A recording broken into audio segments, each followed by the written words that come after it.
हमारी पृथ्वी करीब 1,08,000 kilometre per hour की रफ्तार से सूरज की परिक्रमा कर रही है और हमारा सूरज भी पृथ्वी और सभी ग्रहों, उपग्रहों और एंटायर सोलर सिस्टम को लेकर करीब 8,28,000 किलोमीटर पर आवर की रफ्तार से हमारी गैलेक्सी मिल्की वे के सेंटर की परिक्रमा कर रहा है। और इतना ही नहीं, हमारी अपनी गैलेक्सी मिल्की वे भी करीब 21 लाख किलोमीटर पर आवर की रफ्तार से हमारे लोकल ग्रुप ऑफ गैलेक्सी यानी कि गैलेक्सीज के एक समूह में द ग्रेट अट्रैक्शन कहे जाने वाले एक विशाल ग्रेविटेशनल सेंटर की तरफ बढ़ती जा रही है। यानी कि इस ब्रह्मांड में सब कुछ चलित है, कुछ भी स्थिर नहीं है। हर चीज अपनी जगह से स्थलांतर करती रहती है, इवन ब्लैक होल्स भी। तो अब प्रश्न है कि क्या ये सभी चीजें जिस ब्रह्मांड में मौजूद है वो ब्रह्मांड भी घूम रहा है? क्या वो भी परिक्रमा कर रहा है? और अगर हम ब्रह्मांड को भी चलित यानी कि घूमने वाला मान ले तो ये कॉन्सेप्ट आज हमारी मॉडर्न कॉस्मोलॉजी में सबसे बड़ा सुलगता प्रश्न बन जाता है और जिसे कहते हैं हबल टेंशन। तो चले जानते हैं कि आखिर ये हबल टेंशन क्या है और हमारा यूनिवर्स अगर फैल रहा है या घूम रहा है तो किस स्पीड से और कहां पर घूम रहा है। आज की ये वीडियो बहुत इन्फॉर्मेटिव होने वाली है दोस्तों, तो बने रहे द नॉलेज के साथ। मैं हूँ हितेश गिरी गोसाई, आप हैं एक साइंटिफिक चैनल के साथ। और अगर आप यहाँ पर नए हैं तो हमें सब्सक्राइब जरूर करें, बिकॉज इस दुनिया में नॉलेज इज एवरीथिंग। अभी तक की हमारी समझ ये कहती है कि हमारा ब्रह्मांड हर दिशा में एक समान रूप से फैलता जा रहा है। हमने किए भौतिक और खगोलीय अवलोकन भी इसी बात की पुष्टि करते हैं। लेकिन हमारे ब्रह्मांड का ये मॉडल मॉडर्न कॉस्मोलॉजी की एक मिस्ट्री को सॉल्व नहीं कर पाता है, जिसे हबल टेंशन कहते हैं। जैसे कि नाम से ही पता चल जाता है कि ये नाम मशहूर खगोल शास्त्री एडविन हबल के नाम से रखा गया है, जिन्होंने साल 1929 में एक्सपेरिमेंट करके दुनिया को ये बताया था कि हमारा ब्रह्मांड हर एक दिशा में फैलता जा रहा है। और ब्रह्मांड के विस्तार के इस मापन के लिए एडविन हबल ने हबल कांस्टेंट नाम की एक वैल्यू दुनिया के सामने रखी। इसे H0 या H0 भी कहा जाता है। और ये H0 हमें ये बताता है कि हमारा ब्रह्मांड किस गति से फैल रहा है। इसे हम दो तरीके से नाप सकते हैं, एक है कॉस्मिक डिस्टेंस लेडर और दूसरा कॉस्मिक माइक्रोवेव बैकग्राउंड। और हमारी सामान्य समझ तो यही कहती है कि अगर ब्रह्मांड समान रूप से हर एक दिशा में फैलता जा रहा है तो फिजिक्स के हर एक नियम ब्रह्मांड के हर कोने में इक्वली काम करते होने चाहिए। और ये बात हमें ये भी बयां करती है कि भले ही हम ब्रह्मांड के विस्तार के मापन के लिए कॉस्मिक डिस्टेंस लेडर पद्धति का उपयोग करें या कॉस्मिक माइक्रोवेव बैकग्राउंड पद्धति का उपयोग करें, ब्रह्मांड के विस्तरण का दर, उसका मापन समान ही आना चाहिए, है ना? लेकिन दोस्तों असल में ऐसा नहीं होता है और बस यही तो एक रहस्य है।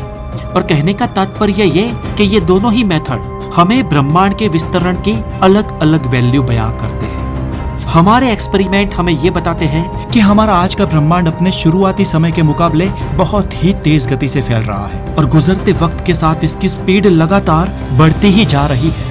और इन दोनों ही पद्धतियों के मेजरमेंट में पहली पद्धति बताती है कि हमारा ब्रह्मांड 73.8 किलोमीटर पर सेकेंड मेगा पार्सेक जितना फैल रहा है, तो दूसरी थियरी ये आंकड़ा 68.22 किलोमीटर पर सेकेंड मेगा पार्सेक बताती है। दोनों में करीब 10% का फर्क है और ये फर्क बहुत बड़ा माना जाता है।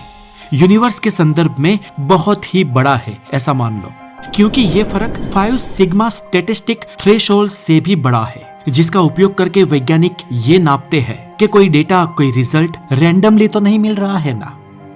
अब इन दोनों ही मापन पद्धतियों में फर्क आना और हमारे ब्रह्मांड का फैलाव इतनी तेजी से लगातार बढ़ते रहना एक बड़ी समस्या है और इसे ही कहते हैं द हबल टेंशन।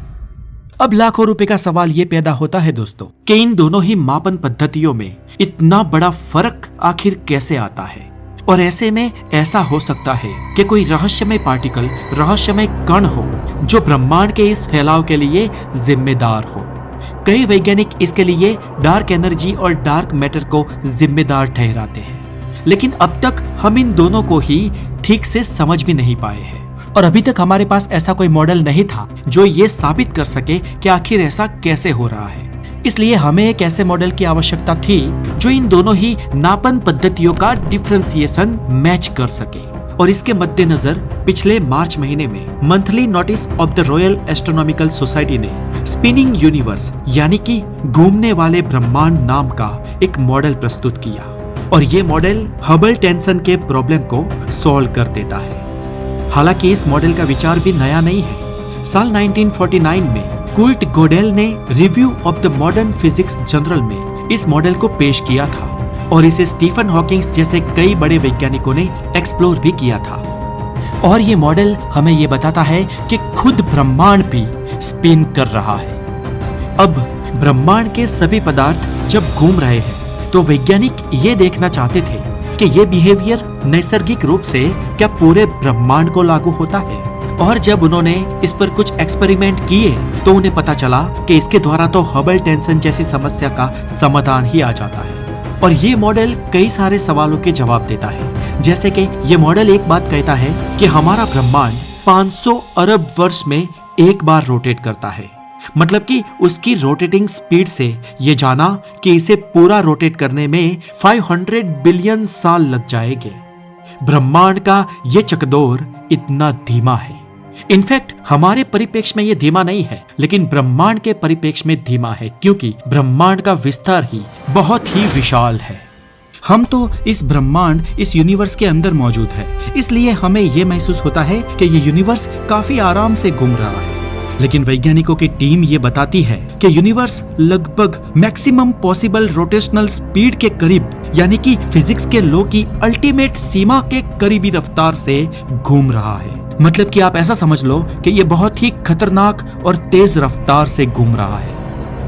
अब दोस्तों, हमारा ब्रह्मांड अगर खुद रोटेट कर रहा है और इतनी भयानक स्पीड से रोटेट कर रहा है, तो एक प्रश्न खड़ा होता है कि ऐसी कौन सी फोर्स है जो खुद यूनिवर्स को रोटेट करने के लिए मजबूर कर रही है। और इस पर एक बहुत ही बड़ी हाइपोथेसिस ये कहती है कि हमारा इतना बड़ा यूनिवर्स शायद किसी दूसरे बड़े से यूनिवर्स के ब्लैक होल के केंद्र में स्थित हो, क्योंकि ब्लैक होल्स भी लगभग फिजिक्स की मैक्सिमम स्पीड से रोटेट करते हैं। हालांकि ये मॉडल किसी भी फिजिक्स के नियम का उल्लंघन नहीं करता है, जो कि हमारे ब्रह्मांड को बने हुए अभी 14 अरब साल से भी कम समय हुआ है। इसलिए उसका एक रोटेशन खत्म होने में भी अभी बहुत सारा टाइम बाकी है। और मजे की बात यह है कि ब्रह्मांड का ये विस्तार, ये रोटेशन, इतनी स्पीड फिजिक्स के लॉ के मुताबिक समय की रफ्तार पर इफेक्ट पैदा कर सकता है। आज हमने ये जाना कि हमारा ब्रह्मांड अपनी ही दूरी पर स्पिन कर रहा है, बस हमें ये नहीं मालूम कि ये कैसे हो रहा है। और इसे जानने के लिए हमारे वैज्ञानिक अगला कदम एक पावरफुल कंप्यूटर मॉडल बनाने की ओर बढ़ा रहे हैं, जिससे हमें ये समझ आएगा कि ये कैसे हो रहा है। तो आने वाले अपडेट्स के लिए बने रहे द नॉलेज के साथ। मैं हूँ हितेश गिरी गोसाई, आप है हेल्थी और साइंटिफिक ज्ञान से भरे एक चैनल द नॉलेज पर। और अगर आप द नॉलेज पर नए हैं तो इसे सब्सक्राइब जरूर करें, बिकॉज हमारी इस दुनिया में नॉलेज इज एवरीथिंग। तो फिर मुलाकात होगी। Stay connected, have a wonderful day, take care.